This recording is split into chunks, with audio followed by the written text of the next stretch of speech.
points are gained or points are lost, there will be much to discuss. For analysis regarding tonight's Winnipeg Jets game, here are Dave Manouk, Ezra Ginsburg, and your host, Drew Mandel. The Illegal Curve post-game show starts now. Good evening, Winnipeg. Good evening, Manitoba. For all those joining us live this evening on our YouTube channel and all of our social media platforms, we say good evening, universe, and welcome to the Illegal Curve post-game show with Dave Manouk, with Ezra Ginsburg. I'm your host, Drew Mandel, here to discuss the Winnipeg Jets dropping a 3-2 home ice decision in overtime to the Montreal Canadiens, a contest that saw many of the people in the building in downtown Winnipeg adorned in Habs sweaters and jerseys and paraphernalia, as usually happens when an original six Canadian team shows up in our fair city. Gentlemen, nice to see you both on this Monday night. The optimist would say that the Jets battled back from a 2-goal deficit and earned a point, and that's a good thing.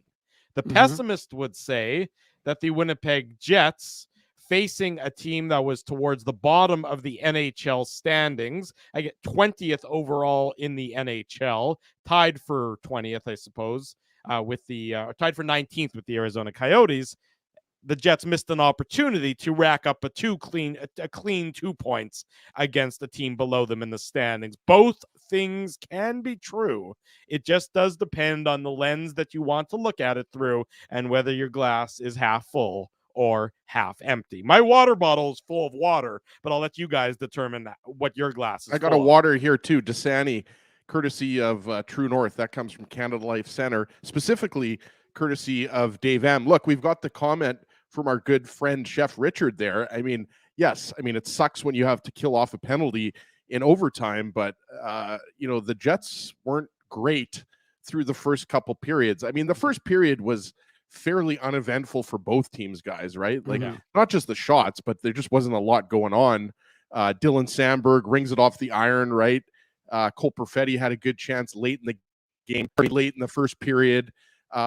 But it was obviously the second period where, Montreal did their damage. And, it wasn't like a period where you would say that, Montreal badly outplayed the Jets or anything like that. Actually, to the opposite of that, I remember Morgan Barron had a really good chance in that second period that stood out for me. Obviously, his brother gets the overtime winner that we'll get into in the Betway game recap. But yeah, it was a bit of a sleepy game for the Jets, right? Like, and you wondered, like, coming off of two really emotional wins over LA and Colorado, I mean, Montreal is just a team, right? Like, it's not like, I mean, they've got good players, and that top line of Nick Suzuki, Cole Caulfield, and Juraj Slafkovsky, I mean, there's a lot of speed and skill on that line, but it was the second line. I mean, it was the Josh Anderson show in the second period. Jake Evans is the center. Veteran Sean Monahan is the other player on that second line, but Josh Anderson, for a guy that many people think will be traded, Dave, before the trade deadline, I mean, that was probably his best game of the year. So give the Habs credit here. I mean, but really, this was a coin flip game. I mean, either team could have won it, and it's just tough when, the Jets are killing off a penalty to start the overtime. It's just, it's a tough situation to be put in. And the thing is, a lot of people I know didn't like that penalty because they thought Ehlers was interfered with. But prior to that, Drew, I don't know if this stood out to you, but David Savard basically mauled Nikolai Ehlers, and they didn't call it. And I said to Dave, we're watching the third period here, and I'm saying, like, the Zebras obviously aren't going to call anything here. But Nikolai Ehlers, that was a trip, boys. I mean, a trip is a trip. There's no question about it. There's no question that was a penalty, and the officials are not going to call anything that is iffy. Late in the game, and they're not going to call it for the Jets, and they're not going to call it for the Habs. So it goes both ways, and that is game management. And the officials, the NHL tries to deny that game management exists, and all the leagues try to deny that it exists. But again, when you have human officials, they are undoubtedly influenced by the human conditions and the circumstances that are occurring during the game. So there's no question at all that yes, Ehlers may have been interfered with off the draw before he took the tripping penalty, but that's not going to get called in that scenario at almost any point in time, Dave. But his penalty, which was rightfully called, was just so blatant that the officials couldn't overlook it. I mean, look, the Jets didn't lose this game because of officiating. There's calls you may not have agreed with, and we'll get into that one, of course, being the second goal that the Habs scored when we get into the Betway game recap.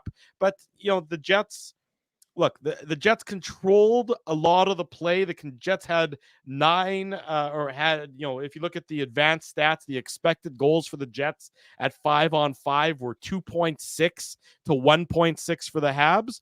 So, there was a fair bit. Well, the third period was as one-sided for the Jets as you're going to see, right? I said to Dave, I thought the Jets were still going to win this game after it was 2-1 after 2. And like at the shots at one point were like 12-2 for the Jets, right? Like, so the Jets were all over the Habs. But you're right, Drew. I mean, you give a team opportunities on the power play, and that's the difference. The Habs converted their chance on the power play, and that was obviously a huge goal. Chances, because Justin Barron, I don't know how much time the Ehlers penalty had almost expired when Justin Barron scored, but that actually was a power play goal. I wasn't sure if that was, but 2 power play goals, that's the difference. 1 goal, it's a 1-goal game. Yeah, I mean, I agree. Yeah, exactly right. I mean, look, Dave, the Jets, I mean, I don't think the Jets they're not going to be thrilled with how they played, because they didn't play a great game. That first period was as sleepy as a first period can get. But anytime you battle back again from a 2-goal deficit, and it's not sustainable to continually be down by 2 goals. So I wouldn't suggest that they make that a pattern, despite it looking like a pattern for the last 3 games. You're going to be okay getting a point in this instance, but at the same time, you have to figure, look, we should get 2 against a team like Montreal. Yeah, no, I mean, there's no question about it. They're still very good against the East, 7-0-3 in games against the Eastern Conference. So, I mean, it's a good result for Winnipeg, who it felt like a couple, either last year or the year before, they could never beat the East. So now they flipped that script a little bit. But I mean, I don't think there's a question. You wanted to see, again, the biggest question mark for me was the consistency. Where are you going to be able to see it? And Ezzy's right. I mean, you're not carrying over the emotion of that Colorado game and the LA game, and then bringing it to a game against the Montreal Canadiens. And it's not about like taking them lightly, but it just didn't have the same energy level. And I thought maybe that with the significant number of Habs fans in the building, it would kind of get that energy level up, but it didn't seem to materialize. And again, it was a sleepy first period for both clubs. And unlike, and as I said this, the Colorado game was sleepy in the sense there weren't a lot of shots, but it was still a high energy game, even though it was fairly low event. This was just not. It was just low event. Right. And you kind of thought that favored Montreal and not allowing Winnipeg to really control the play. And they did to a certain degree, but Montreal was opportunistic and they took advantage of their chances. And as he talked about it, special teams, 2 power play goals against. The special teams has been the biggest difference with this Jets club. 5-on-5, the Jets team is one of the best in the NHL. But their special teams puts them, I'm going to guess, somewhere in the bottom 10 of the league right now with their power play and penalty kill.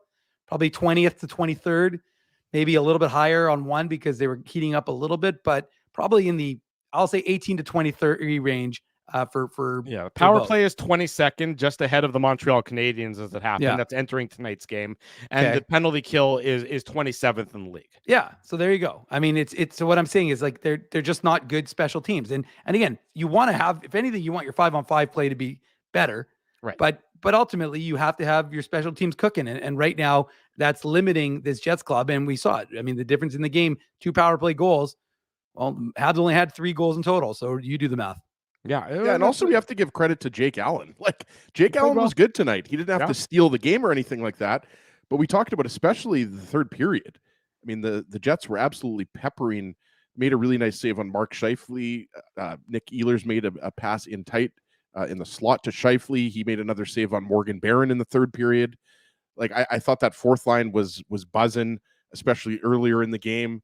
And yeah, like sometimes you just have to say, like, the Habs got the bonus point and it was a close game. But I definitely think that, sleepwalking a little bit through the second period. I think it was Drew that said sleepwalking, or it was somebody in the chat. But like, it was a bit of a slog through parts of the first and the second periods, right? Just not a lot of shots. I thought the Jets were hanging onto the puck a little bit, just not a lot of sustained pressure, not a lot of speed. And not dictating the pace like they were against Colorado and LA, that's for sure. But look, give the Canadiens a credit. Like they weren't expected to do a lot this year, and they've actually put together a pretty respectable season thus far. Now, as we get closer to the trade deadline, the Habs are most likely going to be sellers.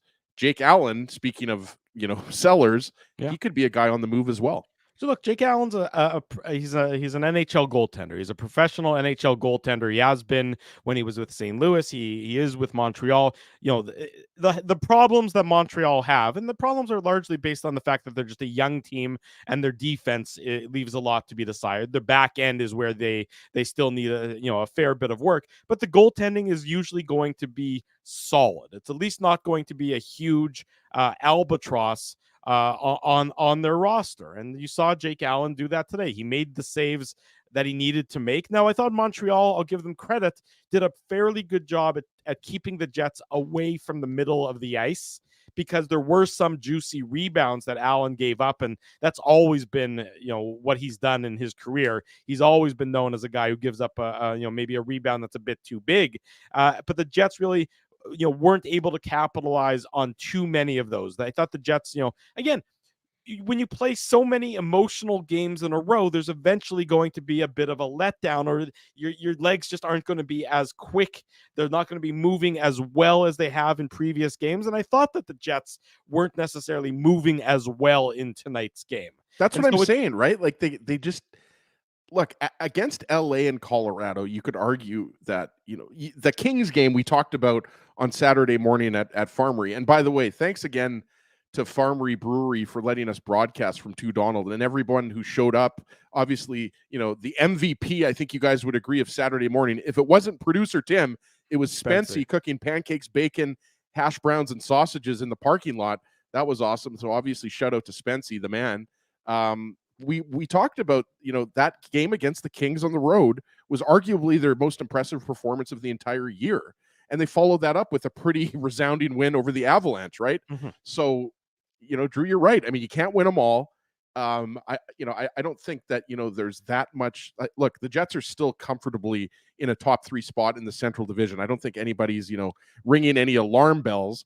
Well, but I also think there's something to be said for the fact that the Jets have lost to 2 pretty bad teams in the Sharks and the Habs. Now, I think the Habs are a better team than the Sharks, but these are both 2 teams that will not be playoff teams. No, so I definitely don't think you want to take it too lightly either.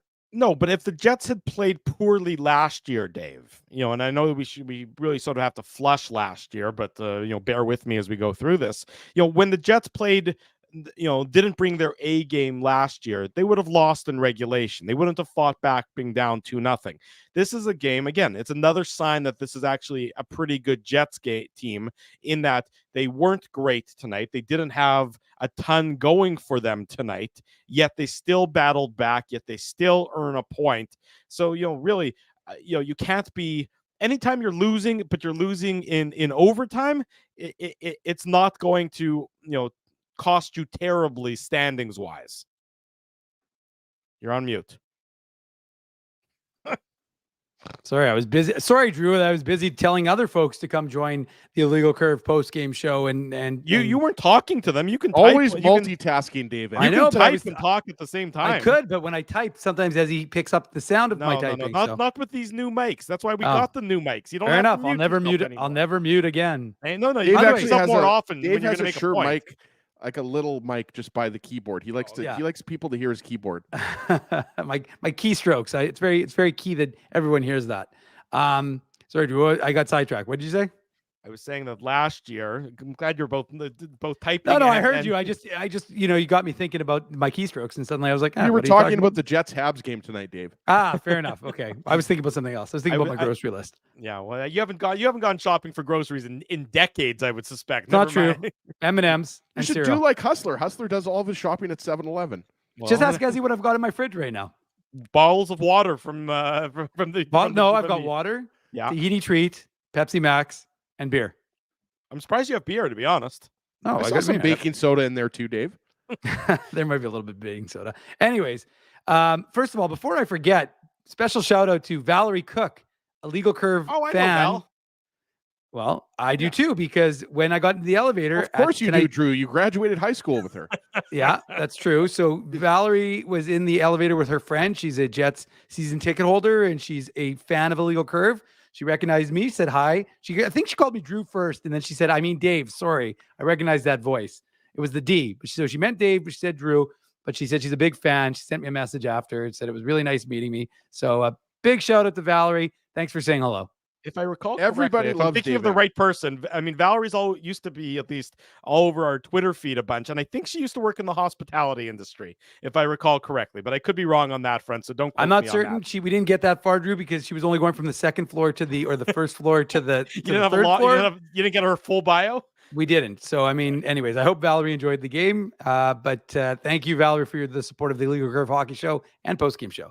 That's great. And she That's said terrific. she's a big fan of the Manuk Moose Minute. She said there should be more. She said it should be called the Manuk Moose Well, Dave, Hour. what's there not to like about the Manuk Moose Minute? I mean, I can think of something. I can think of one that's going to be happening today. But anyways, let me get back into Drew's point. I don't disagree with you, Drew. I think this is a team that last year could have folded up their tent and gone home and not, cued the comeback. And you're right. You don't want to be coming back in games. And that's obviously, they did that in Anaheim. They did that against Colorado or LA, whatever, one of the two teams. And the fact of the matter is, this is the third time now in whatever it is, 10 days that they've had to do that. You was asking if Valerie is single. Drew, I noticed that you quickly got that comment off. Yeah, because I don't. I think we might need to get rid of your use of the comments, because I don't trust your judgment most of the time. I didn't see. I was looking over there. But anyways, boy, Drew's this show's like an really gone off the elementary rails. school teacher, right? Like he just always has me on a short leash. He's always slapping my hand away. Yeah. Okay. Anywho, so the point is that the Jets really, again, you want to see that resilience. I mean, again, we wanted to see the Jets be able to be more consistent and bring the same game that they had played against LA and Colorado into tonight's game. They weren't able to do that. And so that's a problem, mostly because, again, they had a really sleepy start, which they've been consistently been sleepy. We've been talking about their starts haven't been very good. You think about that San Jose game. What did they get outshot? 12-1 to start that game. So their starts have to be better. And their special teams have to be better. And so they're practicing tomorrow at 12 o'clock at Canada Life. And I mean, honestly, I would advocate that they spend their entirety of their time working on their special teams, because that's what Rick Bowness said in his post-game comments, not to get it too far ahead of us. But to that point, Dave, Rick Bowness was asked by Murat about the special teams. What's wrong with the power play? Quote, "You just said it, standing still. Hanging on to the puck way too long. It's not moving. The same thing we've been fighting with all year." And then he says that Winnipeg will have to revamp both units. That special teams lost the game for the Jets tonight. So that's, And again, by the way, when the power play is struggling, does every coach not say the exact same thing? You know what I mean? Like, we're standing around, we're being too stationary, we're not shooting the puck enough. Like, obviously, Drew, like, it's worth mentioning the quote from Bones. I'm just saying, like, you know what I mean, Dave? Like, Mark Morrison would probably say the same thing when the Moose power play is struggling, right?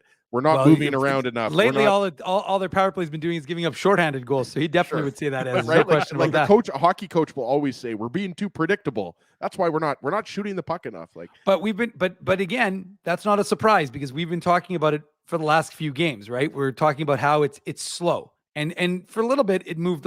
There was a little more movement. It was a little quicker. But again, it's what Rick Bowness has talked about.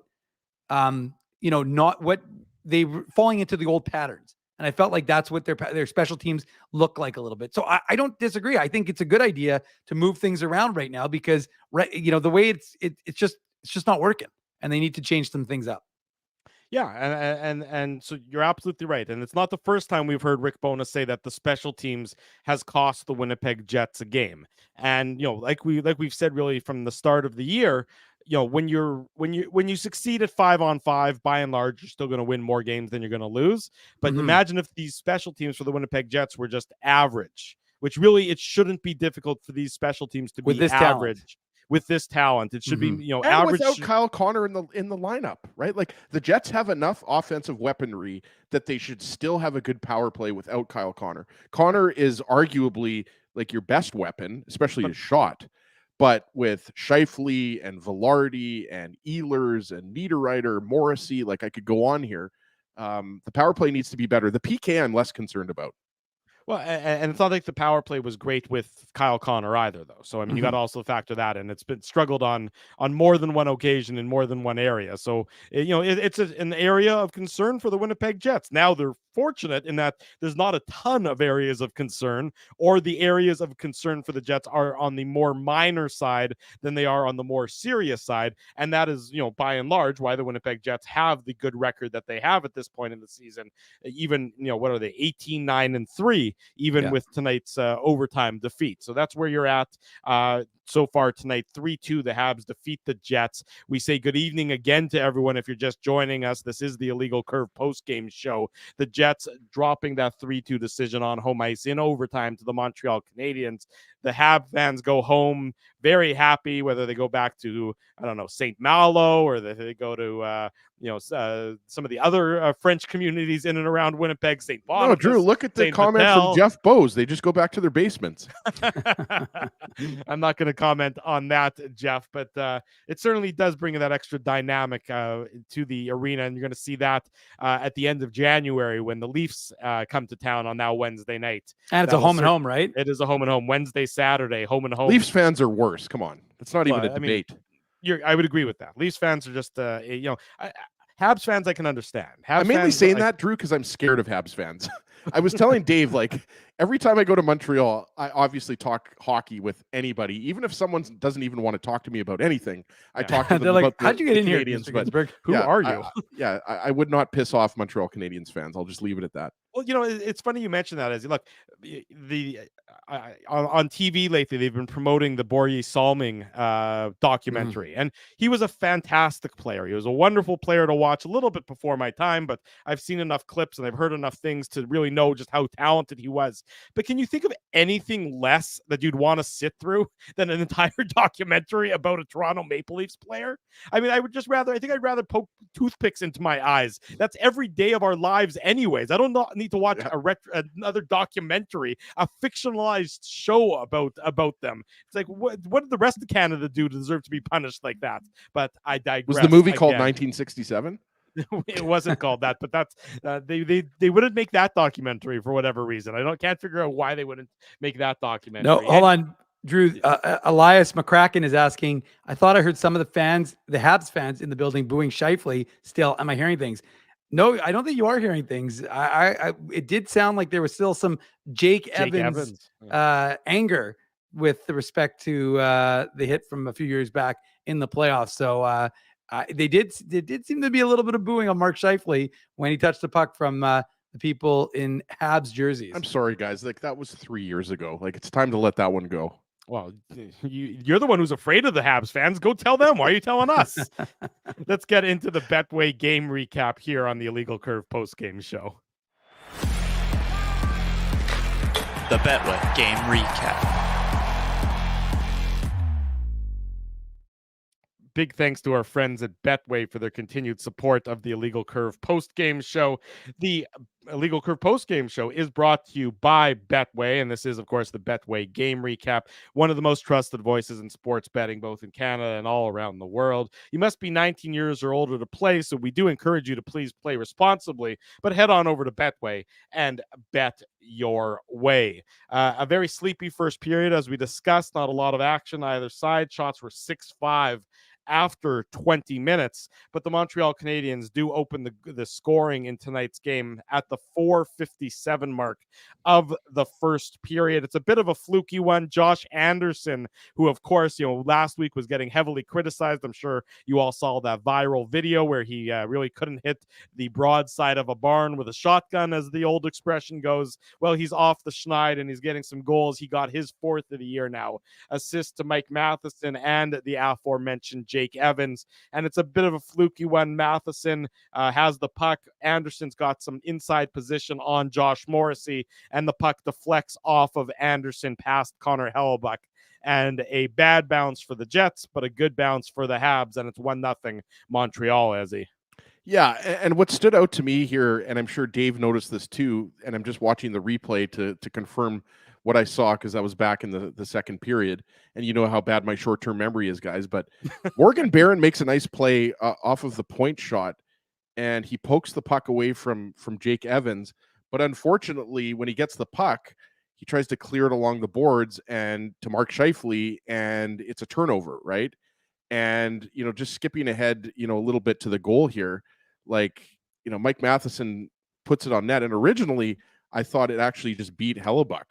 Right. And then obviously on the replay, you can see that Hellebuyck makes the initial save, and then it goes off of Josh Anderson's leg. And, I saw some people in the chat talking about, the first goal should have been disallowed. He kicked it in. I mean, that's not a distinct, it has to be a distinct kicking motion. Most hockey fans know that, right? It's a bit of a fluky goal, but look at Josh Anderson goes to the net. Mike Matheson puts a pretty hard, I actually think Matheson's a pretty underrated player. I know a lot of Habs fans thought he think had a nice game. Well, he can skate. And I remember watching him for Team Canada a few years back. I don't know if that was 3 or 4 years back. I think they won gold that year, Dave, in Europe at the World Hockey Championship. Matheson was there. He might have represented Canada a few times, but he's high risk.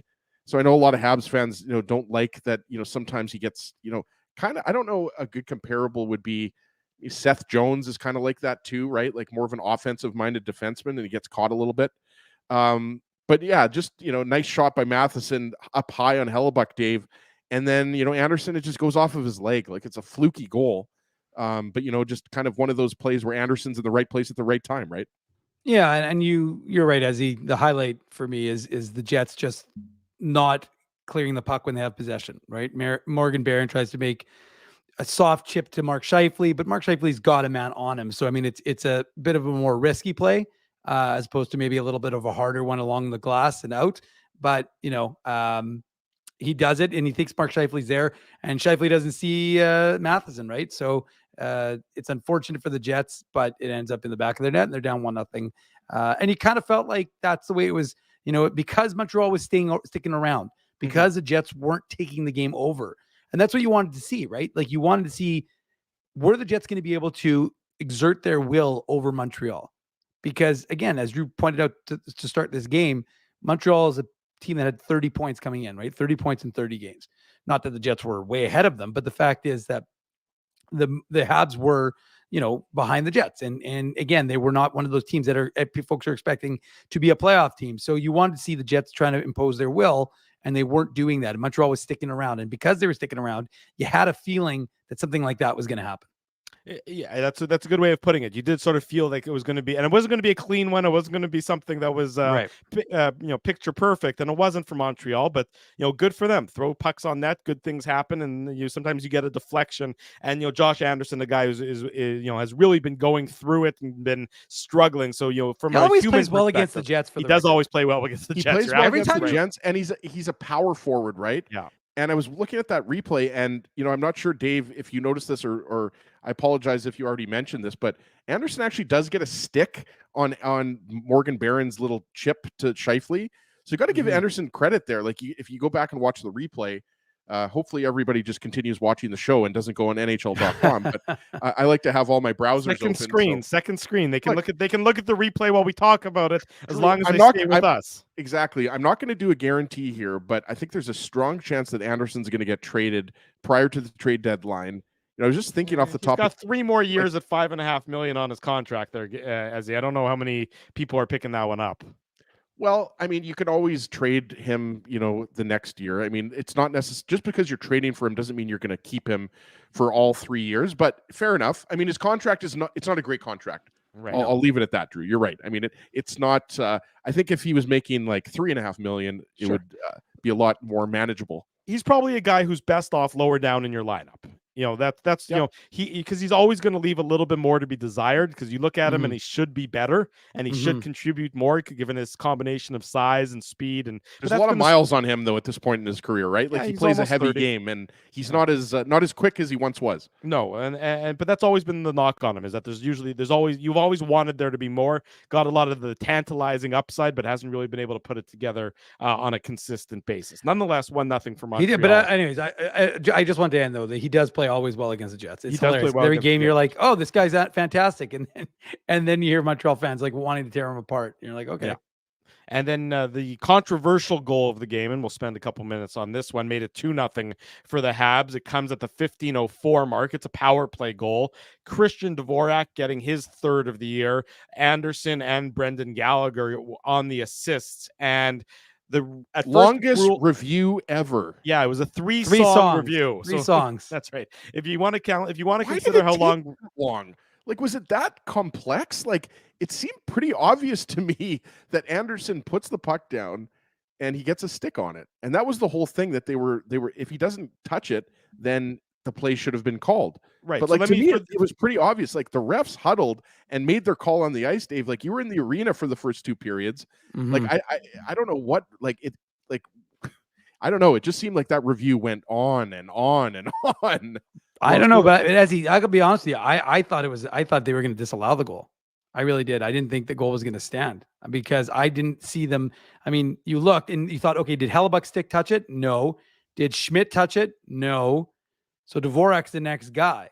No, Anderson's stick touches it. But did it though? I mean, it's one of those scenarios. I think changes direction. Like, you could. That's what I was looking at, Dave. Anderson gloves the puck, puts it down, and then his stick touches the puck. At least that was my interpretation. I tend to agree with Ezzy. If I had to, if I had to choose one side or the other, I did think that just barely, as a very faint deflection. So in case you missed the goal and you don't know what we're talking about, let me walk you through it. Josh Anderson is sort of to the right of Connor Hellebuyck. The puck is in the air. He gloves it down, and then the question was, did he glove it down and then knock it over to Christian Dvorak, or did he glove it down and then on its own go to Christian Dvorak, who's then able to deposit it up and over Connor Hellebuyck? So at first it was ruled a good goal on the ice. The officials got together and huddled about it, and they maintained the call. They said it's a good goal on the ice, at which point in time, Rick Bowness then challenged it. And I tend to agree with Ezzy, and that makes me feel a little bit queasy to say that out loud. But I do think that very faintly, just to the smallest amount, Josh Anderson got a tiny piece of the puck off of his stick to pass it over to the Dvorak. Now, had the officials ruled on the ice that it was a hand pass and Montreal challenged it, I don't believe there would have been enough to overturn it.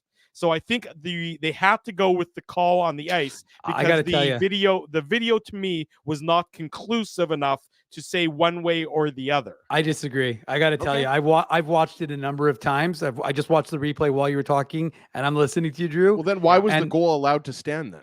Well, because because obviously the video review department agrees with you and I, Ezzy, but I can only understand how Dave, who's an unbiased individual in this, and with all due respect to the fans who might be joining us. Hold on, Drew, are we biased? I'm pretty sure we're all unbiased. Well, I know that, but I'm talking about fans are biased, so they may not necessarily be seeing it as. Hold on, let me rip off my Habs fan. Let me rip off my Habs jersey, Dave.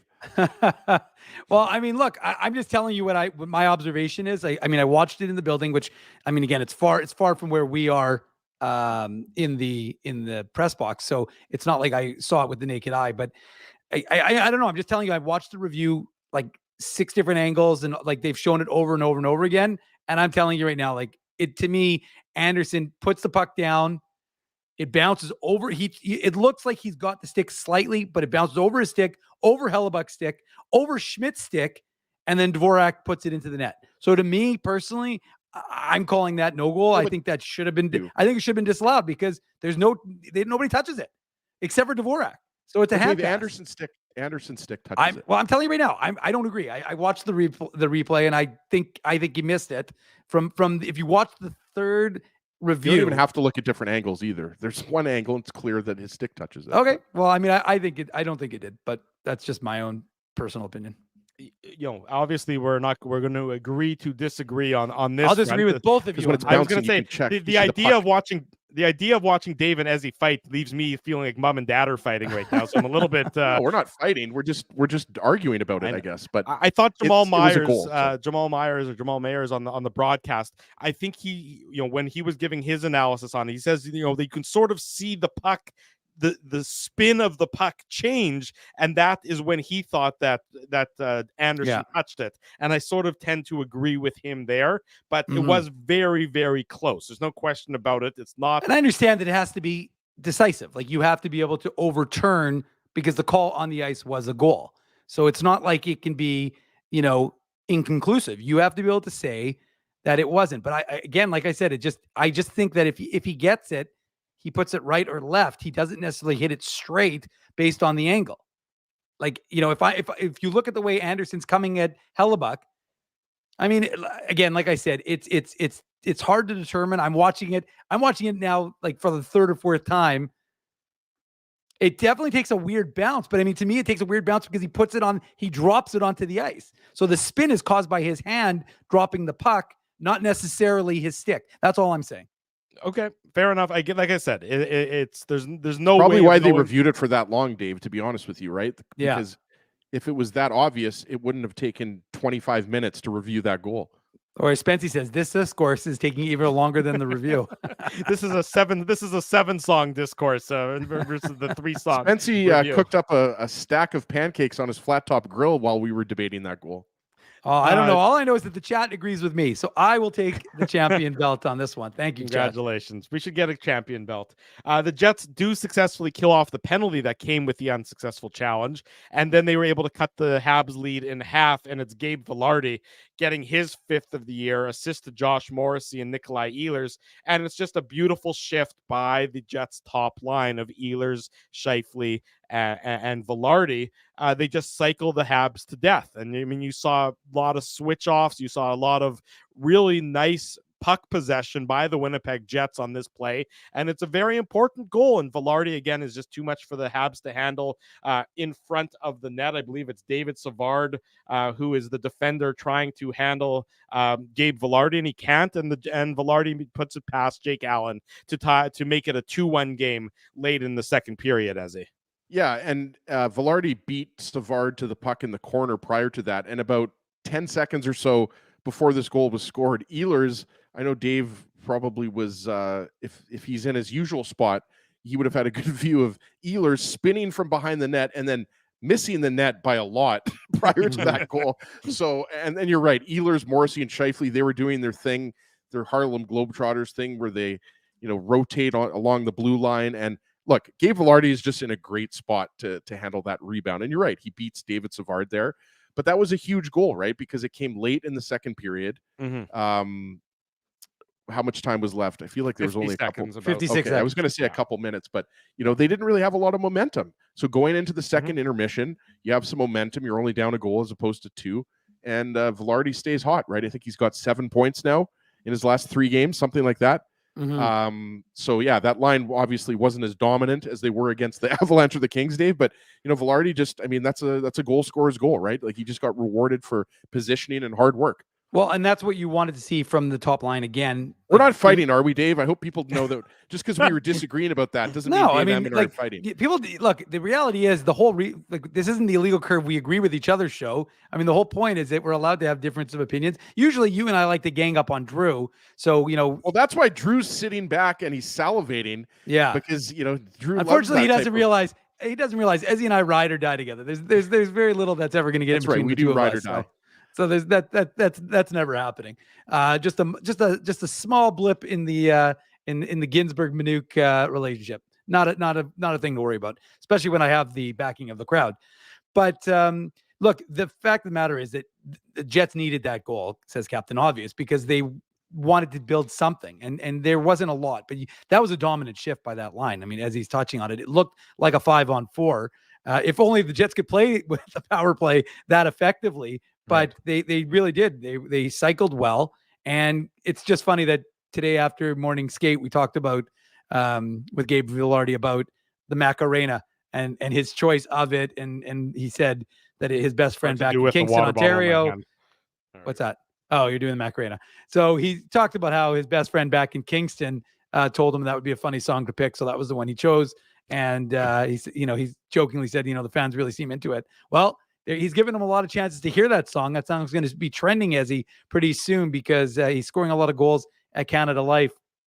and they're hearing it play. But yeah, it was an impressive goal, and it was an important goal, obviously, to get the Jets back into the game. And you like to see that line working effectively and down low and playing strong. And I didn't think Ehlers had a particularly good game today. I thought he just didn't look like he had it going, but I thought Valardi made a lot of good plays. Yeah, I would agree with that. It wasn't anybody's best game, but I thought Valardi certainly was noticeable for the Winnipeg Jets. Mhm. And so the second period ends after 40 minutes. It's 2-1 for the Montreal Canadiens. We say again as the clock ticks past the top of the hour. Good evening to everyone watching us. This is the Illegal Curve post-game show. If you haven't already done so, smash the like button and subscribe to the channel. We do this after each and every Winnipeg Jets game. We'll do it again on Wednesday night after the Jets and the Detroit Red Wings, same time, right around 9:15. Which goaltender will be in net for the Red Wings? They keep losing. Chris their Osgood. It might be Morwena, Manitoba's James Reimer, because they've lost another. I think they lost another goaltender. Either they're playing tonight or from last night, but they lost a goal. Lost to the tonight. Anaheim Ducks tonight, so they and whoever was in net, was it Nedeljkovic? He may have. I think he got injured, so they've had some injuries. Nedeljkovic is on the Pens now, Dave. Oh, then who was it? Who was it in net? The goaltender for the Ducks or for the Red Wings tonight was Ville Husso. Husso. Sorry, Husso. No, Husso got hurt. Okay, so then it'll be James Reimer. Reimer came in after Husso went out. Wasn't Reimer pretty good last time he played the Jets? I feel like he was.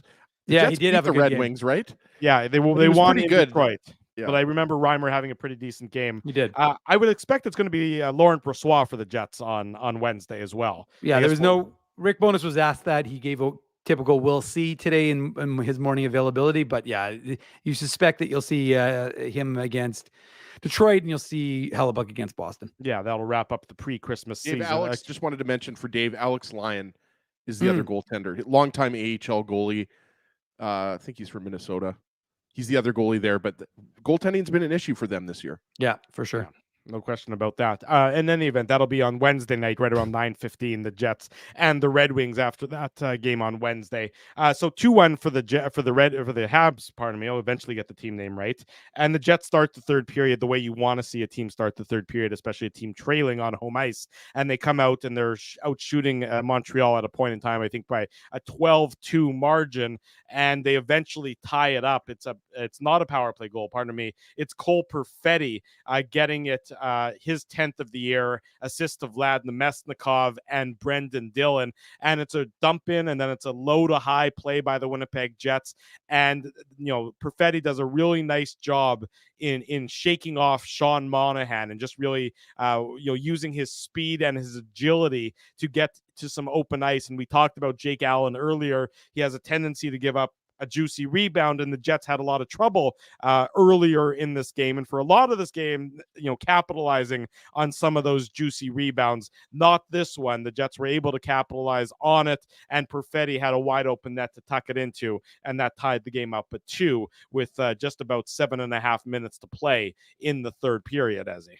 Yeah, and I mean, there's not too much I can add there, Drew. Like you mentioned, it's a juicy rebound from Jake Allen, but the Jets really were controlling the play for most of that third period. And I was saying to Dave, like, they were entering that zone and basically, doing what they wanted, and that's to me where a more talented, experienced team takes over for a less talented, younger team, right? And, a guy like Jaden Struble, I didn't know a lot about him. I think he was a kind of a mid-round pick. He looked good to me. We mentioned Mike Matheson, obviously, factored in on the first Habs goal. And then they've also got Caden Gooley in there. Like, when you consider Gooley, sorry, I'm going on a bit of a Habs lunch tangent here. And then his mic goes out. So we have the power to cut his microphone. Lane Hudson, it's been following. Yeah. No, just mentioning Lane Hudson is going to be, a stud on the back end for the Habs in the near future. He almost looks like a forward when he plays. He puts up big offensive numbers in American college hockey. But just Cole Perfetti, again, right place at the right time. And, the Jets were just absolutely dominating. So it wasn't a pretty goal, but they tie up the game, and then they had all the momentum. And that's what's unfortunate about the late penalty that we're going to talk about here coming up, into the overtime winner, because Nick Ehlers takes that penalty and it just puts the Jets at a big disadvantage in overtime. But there's no doubt that the Jets just absolutely, were possessing the puck with ease against the Habs in that third.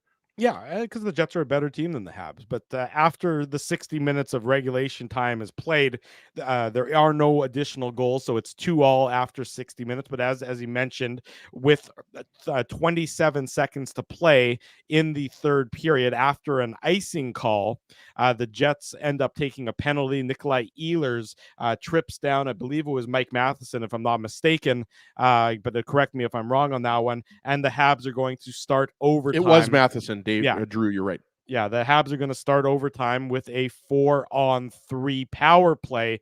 As a result, Ehlers did not like the call because he felt as though he was interfered with off of the face-off. And he was. And he was interfered with, but again, it's not going to be something that's called in that situation because the referees and the officials tend to swallow their whistles as they did, like they do in a lot of sports. So this isn't strictly an NHL thing. It's a game management is something that is an issue for officiating in all different sports. We know that the last couple minutes of an NBA game are often officiated differently than a Hail Mary play with regard to pass interference in the NFL is officiated differently than all other pass plays. But so be it. The Habs start overtime with the power play.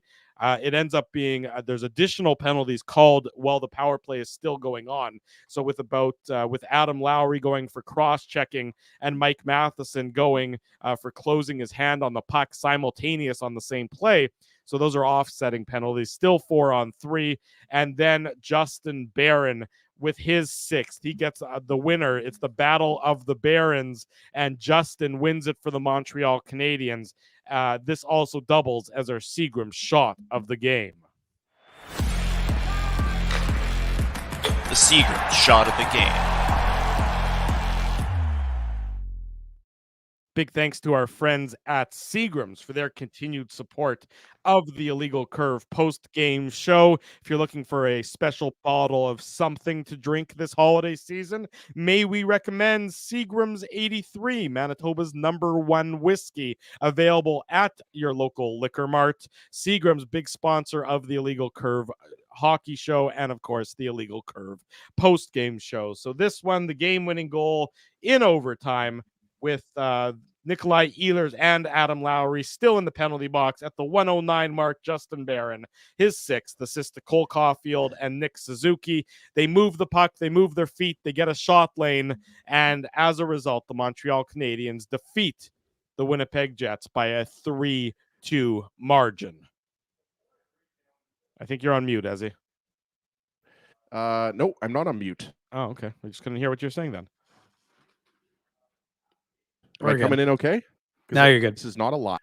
We're sitting here watching the game in overtime, and what did I say to Dave? I said, "Is this going to be a Baron on Baron, a Baron fight or whatever?" I don't know what I said. I basically made some joke. Baron on Baron violence. Yeah, I made a joke about is this going to be are these two players going to fight it out in overtime? The goal was scored by Justin Barron with Morgan Barron trying to block the shot. you can't make this stuff up. Christmas is going to be awkward in the Barron family. Well, look, I mean, both players are very talented. Yeah. Morgan Barron, I think, absolutely deserves a shot in the second line. We talked about that on the Saturday morning show at Farmery. Morgan Barron, because of course he's been on the 4th line for the majority of the year, and he was on the 3rd line for the majority of last season. So I think Morgan Barron has more to give. He's got 5 goals, I believe, so far, and I think he'll continue to play on the second line if something changes. But look, it's a nice shot, and they're killing off a penalty. The Jets, I think, you could argue, are maybe a little bit too deep, and maybe giving the Habs a little bit too much space. Mm-hmm. But again, it's just a nice shot by Justin Barron. I think you just got to give him credit on that goal. Yeah, I mean, look, there's a lot of time and there's a lot of space when it's 4-on-3 power play, and especially when you're moving your feet, and that's a lesson for the Jets. I mean, you can see how Montreal on their power plays had more motion and was far less stationary than the Jets' power play has been, and it's surprising for a team that like the Jets that are very good at cycling the puck, that their power play just becomes so redundant and becomes so just like I said, sluggish when it comes to puck movement. It's just like a ball stopper in basketball. The best basketball is played when the ball is zipping around. The best power plays are executed when the puck is zipping around, and that's something certainly that the Jets will need to deal with. And this is one where Montreal takes advantage of that, Dave, and it's, as a result, it's a 3-2 win for the Habs. Yeah, I mean, the Jets are, as you said, Drew, they're just standing around watching, and they're deep. They're in the triangle, and they're just too deep. And, unfortunately for them, Barron has a lot of net to shoot at. And, I thought Connor Hellebuyck would have seen it. First time he's given up 3 goals, in like 10 games now or something like that? 8 games, I think 9 games, something like that. Yeah, something like that. So, I mean, he's still haven't given up 3 or more in now, I think 20 games. But the fact of the matter is, it's not a great game by the Jets, but at the same time, you're happy that you got a point in a game that you didn't play particularly well. Right. And I want to mention, and I've seen a few comments and I agree with it, because sometimes they don't get any credit, especially when they don't put up any points. I thought the fourth line was good again today. I thought David Gustafsson made an impact when he was on the ice. And actually, a lot of people wanted Gus Bus for that face-off, Dave. Well, I mean, I would have used in overtime. I'm talking about. Yeah, no, I know what you're talking about, because Barron plays center a little bit, but I would have chosen. You want to know their Corsi 4 percentage? Yes, 92.3%. Well, then I guess my assessment is fairly accurate. But again, like I said, I'm not surprised, because they played a good game. They played a hard game, and now I don't know what were their minutes, Drew. They played 5:36 at 5-on-5. Yeah, so again. Yeah. Not a ton of ice time, unfortunately, for them. But again, they're a good. They work hard when they get the opportunity, and so they tried to impose their will. They had a couple of chances, but I just think that they deserve mention, because sometimes we talk about these games and we don't actually, if they don't end up on the scoreboard, then we don't necessarily mention them. But I thought they were good tonight. 2 Swedes and a Maritimer, Dave. What could go wrong? That is the Betway game recap here on the Illegal Curve post-game show. The Montreal Canadiens victorious by a 3-2 margin. When we come back, did Connor Hellebuyck agree with Ezzy and me, or did he agree with Dave? We'll tell you the answer. That's coming up next. It's the always Dave. The answer is always the Illegal Curve post-game show. We're live on our YouTube channel and all of our social media platforms. Your coworkers love you because you always make them laugh. You're the life of the party with stories that have them rolling on the floor. Or maybe you're just the quiet one in the corner with the one-liners that just slay. Do you have what it takes to become Winnipeg's funniest person with a day job? Try your luck. Hit the stage at Rumors Comedy Club, and you could be walking away with $1,000 cash. Winnipeg's funniest person with a day job. Presented by Rumors. For all the details, head to rumorscomedyclub.com. So you're a pizza person, you married a wing person, but somehow your kids are salad people. You can't pick your fam, but you can pick your BP meal deal, starting from $18.99 for takeout or delivery at bostonpizza.com. The game can change just like that. Accidents happen when you aren't protected. So now what? Getting to your injury quickly can make all the difference. Help prevent them from being game changers with Linden Market Dental Center. Bonding, crowns, bridges, and dental implants. State-of-the-art treatments are available to help you get back in the game. To learn more, visit lindenmarketdentalcenter.com. Creating smiles for life. Whoa, Ezzy, everything okay? You look stressed. Of course I'm stressed. We're moving, the house is upside down, the kids failed miserably at packing the fine china, and my life is in chaos. Chaos! Yes, that does sound like a problem. What am I going to do? Ezzy, relax. Rolly's Transfer Moving and Storage is the answer. With 60 years of experience in moving Manitobans and a track record of exemplary customer service, one call to Rolly's and your stress is gone. No job is too big or too small. Just visit Rollies.com and they will take it from there. Thanks, Dave, and thank you, Rollies Transfer Moving and Storage, online at Rollies.com. Boston Pizza harnessed Betalytics to test if the game is better at home or at Boston Pizza. The results are irrefutable. Catch the game at Boston Pizza, powered by Betalytics. For 3 generations and over 80 years, Tough Duck has been making apparel that works and plays as hard as the people who wear it. From jackets to work boots and everything in between, Tough Duck's clothing can handle the harshest environments, even the illegal curve hockey show. Work to live, live to play. Visit toughduck.com.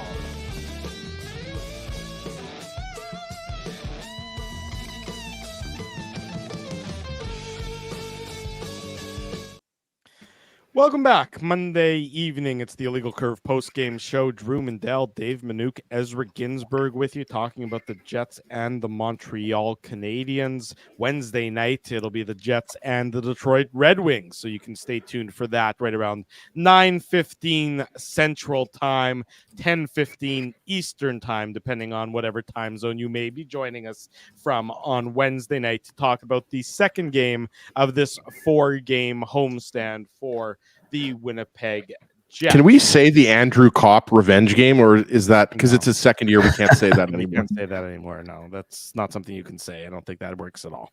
But I appreciate the effort. Connor Hellebuyck about the Josh Anderson glove pass to Christian Dvorak. Quote, he gets a lucky bounce as it bounces off the ice and just nicks the top of his stick. Ooh. So Connor Hellebuyck says the officials got it right. So it's one thing. What does Hellebuyck know? It's not like he had a good viewpoint or anything. All right. There you go. Dave M., you take the L on this I'll take one. it. But Connor Hellebuyck Dave M. says takes the goal. no L. The Connor Hellebuyck says the goal was a good one, and the refs made the right call. And I mean, guys, the reality is the puck barely touched Josh Anderson's stick. Right? Yeah. Like if you really wanted to dissect this, right? Like you'd have to do a super zoom, like they do, to see if the puck crosses the goal line, right? Like it was. Can you tell us more about super zoom, Dr. Science? There you Fair enough. Anyways, there you have it. From the horse's mouth himself, Connor Hellebuyck saying it's a good goal on that one. So they're gonna have to find something else to complain about. Fortunately, I'm sure will be some other controversial calls that people will not like in the course of that game. Here's more from Rick Bowness. Honestly, it comes down to special teams. It's another game that we lost, the special teams battle, and that's what cost us the extra point.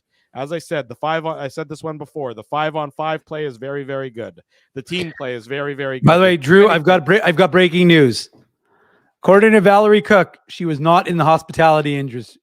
She used to be a nurse. Oh, then I got that completely wrong. I must be thinking of somebody else. Sorry, Val. But she does think we're funny. So okay, well there you go. That works then. Hey, look, nurses deserve all the credit in the world. So she gets full marks for being a nurse and keeping us boors alive every now and then. So Drew, though, if you knew she was a nurse, why did you think she was in the hospitality industry? I clearly didn't know that she was a nurse, Ezzy. I had no clue. I must be mistaking her for somebody else. Is what we're finding out here. But I was wrong as much as Dave was wrong before. I was wrong exactly. Before. Does that mean Ginsburg's the only one who hasn't been wrong on this show? All right. Well, the show's done. Time to wrap up this ridiculous. When I show up for any of these shows, I'm wrong about something. Like just my presence alone is somehow wrong. But yes, I'm actually looking. I'm on top right now, even though I'm on the bottom of the screen. See, Spency's right. Spency says she's in the hospital industry. I got confused between hospital and hospitality. Gotcha. It can happen to the best of us. Rick Bowness, I count 5 or 6 games where we lost the game based on special teams. So that's the Jets head coach disappointed in the PP and the PK. And last one from Rick Bowness about Josh Morrissey's face. It's going to be pretty swollen tomorrow. There's a pretty good chance he's going to have a good shiner. Give him full marks for coming back. He's a tremendous competitor. He might have a shiner. He also might have a massive hole in his cheek. I think those are going to be the 2 issues that Josh is going to have to worry about as he took that puck right in the side of the face. I think it was Nick Suzuki? Was that where the shot came from? I think so. Or was it Cole Caulfield? One or the other. Same difference. Exactly. Boys, I have a bit of breaking news. I just checked to see if I got any text on my phone. I only had one from Naomi from 26 minutes ago. She said, "Going to sleep. Your grouchiness in the morning is annoying." So hang on. She knows that you're going to be grumpy in the morning ahead of time? I think what she was trying to say is like, go to bed as soon as you come home from Dave's, and you're not going to be as annoying because you get more sleep. But I just thought that was funny that she said that my grouch, like, I'm pretty sure I'm just annoying in general, but she's specifically saying here, my grouchiness in the morning is annoying. But I thought you'd get a kick out of that, Drew, and maybe some other people would find that funny. I do. Some wives say, "I love you, sleep tight, drive safe." Your wife says, "Just don't be an ass when you wake her up in the morning." So Exactly. They're both terms of endearment, just in their own special way. How about that? Ezzy, do you have a tough duck comment, or do you want me to go to the Manuk Moose Minute first? I absolutely have a tough duck comment, but if we want to do Manuk Moose Minute first, we can do that. Okay. Put on your antlers. It's time for the Manuk Moose Minute on the Illegal Curve Hockey Show.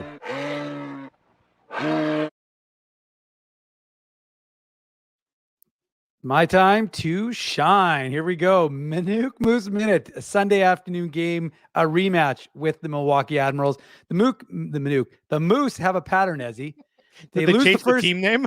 No, I'm confused. Is Dave talking in the first person right now or third person? I can't tell. They lose the first game of a series and win the second game, and that's what they were hoping would continue. They were 2-7 in the first game of a series, 7-2 going into yesterday in the second game of a series. And they were, like I said, hoping to keep that going against the Admirals, their big playoff rival the last couple of years.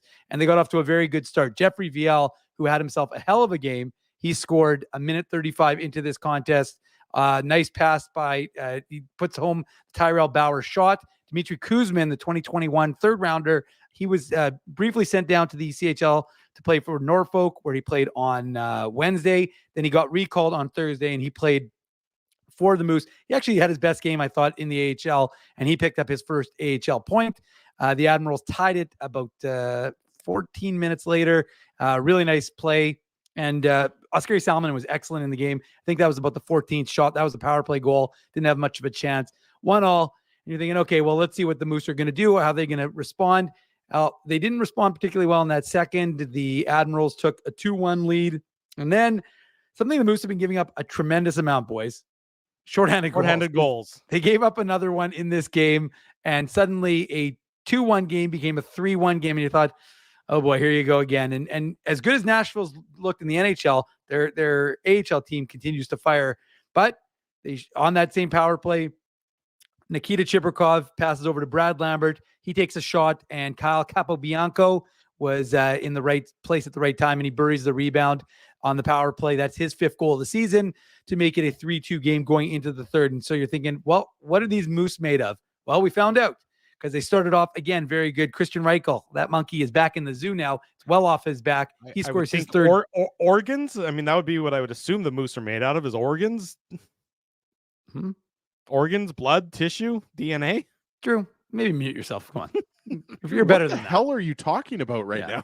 He said, what are the Moose made out of? So I thought that would be what Moose are made out of. This is really when you need to, Ezzy, mute that man. Anywho, so the Moose take they tie the game. Christian Reichel gets his 3rd goal of the season, assist to Jeffrey Viel. Really nice play by Chaz Lucius, who had been out the previous series. He was back in, and he made a really nice play to protect the puck behind the net, then put it out in front, and then Viel got it on net, and Reichel finished it off. And then a highlight goal, and really a Jets prospects goal on this one. Nikita Chibrikov, about 5 minutes after Reichel tied the game. Nikita Chibrikov, he goes for a skate, and you've got it on the Legal Curve Instagram, and I've tweeted it as well. But the 2021 second rounder, he makes a phenomenal play, gets it over to Tyrell Bauer, who puts it over to Brad Lambert, who just one-times it home. And that was his, I think, 9th goal of the season. So now all of a sudden it's a 4-3 lead, and the Moose don't stop there. Well, 4 minutes later, Parker Ford, he puts home, oh, what a surprise, a Jeffrey Viel assist. And that was to make it a 5-2 game for the Moose. And then they made it 5-4, sorry.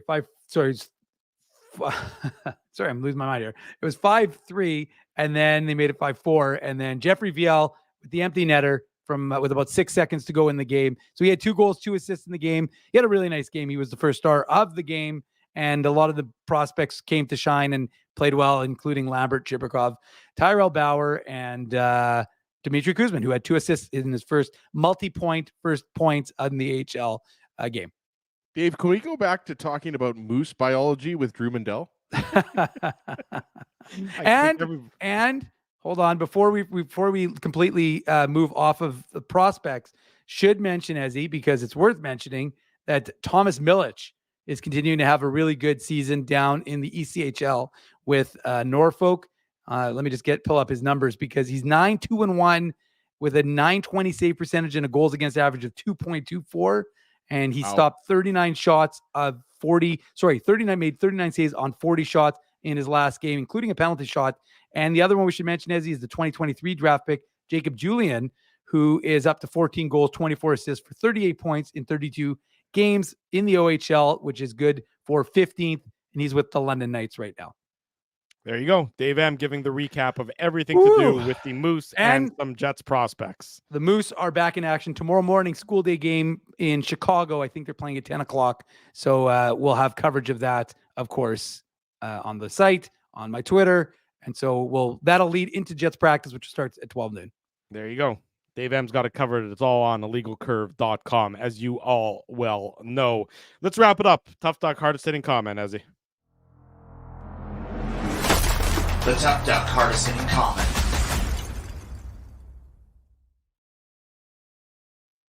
Lots of good comments tonight, so thank you everybody who was participating in the chat, and also thank you to everybody who watches, because I'm sure you guys get people, and I know I work with somebody at Sport Manitoba who tells me that they watch the post-game show, but they don't participate in the chat. So we want to also, people don't necessarily have to chat. It can be a little bit intimidating because we have, a lot of regulars, so I just wanted to get that in there as well. But we're going to give it to Chris, Jets fan. I have a couple comments, but I like this one. The problem is we suffered last couple of seasons with Jets declining performance and losses against weaker opponents, just when we were hoping things were different this time. And I think that goes back to, boys, what we were talking about, during the first 15 or 20 minutes of the show. Like, the Jets have lost a couple games now to teams that, on paper, they should easily beat, obviously being the Sharks and then tonight against the Habs. So I think, all it takes is, you fall asleep for a little bit, or you take some unfortunate penalties and it comes back to bite you, right? Doesn't matter who you're playing. Could be San Jose, Montreal, whoever. So I like that comment. Chris, Jets fan, I see him often in the chat. We see him often in the chat. So Chris, send me an email, ezra@illegalcurve.com, with your mailing info, and Tough Duck will ship out a toque to you. And as we saw, I was telling Drew, we ran into each other at our kids' school. The one day that I pick to drop off my car at Fountain Tire and then walk to work downtown, for those who listen to the show, I work in the Sport Manitoba building. This is a good 20-minute walk, and it happened to be minus 50 as I was walking to work today. So, of course, I picked that day to get my car winterized. But, so I'm not sure why I mentioned that, but Chris sent me an email. Oh, because the Tough Duck toque. You need a toque. Toques. Cold. Toques. Cold. I've never seen somebody digress on themselves in the middle of a statement, but that was a digression. That dog has a puffy tail incident from Ginsburg right there. So we all enjoyed that. I have ADHD going way back to the 80s. So yeah, that's right. You have ADHD before it was cool and diagnosable. Yeah, exactly. There you go. Yeah, if having ADHD is cool, then just call me Miles Davis.